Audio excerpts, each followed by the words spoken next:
রহমান রহিম আল্লাহুম্মা সাল্লি আলা মুহাম্মাদ আল্লাহুম্মা বারিক আলা মুহাম্মাদ। আসলেই আমরা যেগুলা করি সেগুলা কি ঠিক না বেঠিক? আমরা সবসময় ঠিকের সঙ্গে থাকবো, বেঠিকের সঙ্গে থাকবো না। চেষ্টা করব যেইটা হক সেইটা করার জন্যে, এবং আল্লাহ তাআলা যেই মোতাবেক করার কথা বলেছে এবং হুজুরে পাক সাল্লাল্লাহু আলাইহি সাল্লাম যেভাবে সেইগুলা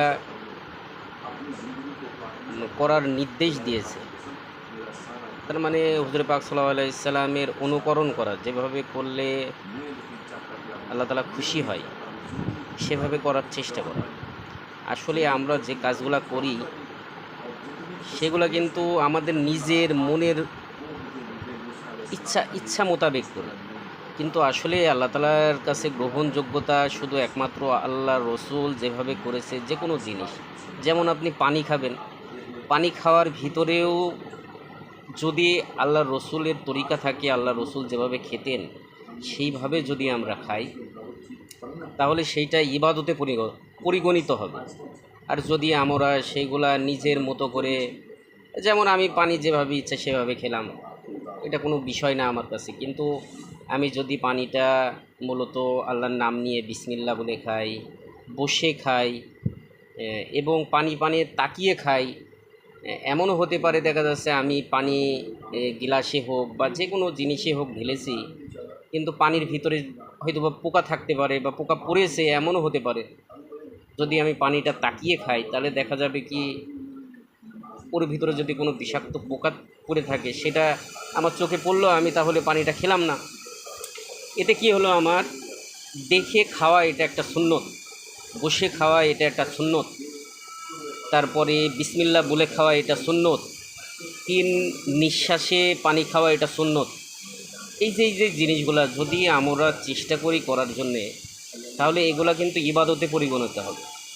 আর যদি আমি মনে করি যে না, আমার মতো করে আমি করলাম, শুধু পানি খাওয়ার ক্ষেত্রে না, আমি জাস্ট একটা বিষয় আমি বললাম আর কি।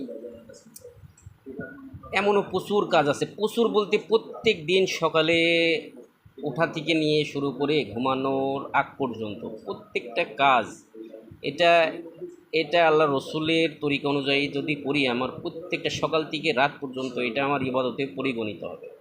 আর যদি আমি আমার খেয়াল অনুযায়ী করি, আমার মনের মতো করি, তাহলে ওইটা আমার আমার তরিকা হবে, এটা গ্রহণযোগ্যতা নাই আল্লাহ তাআলার কাছে।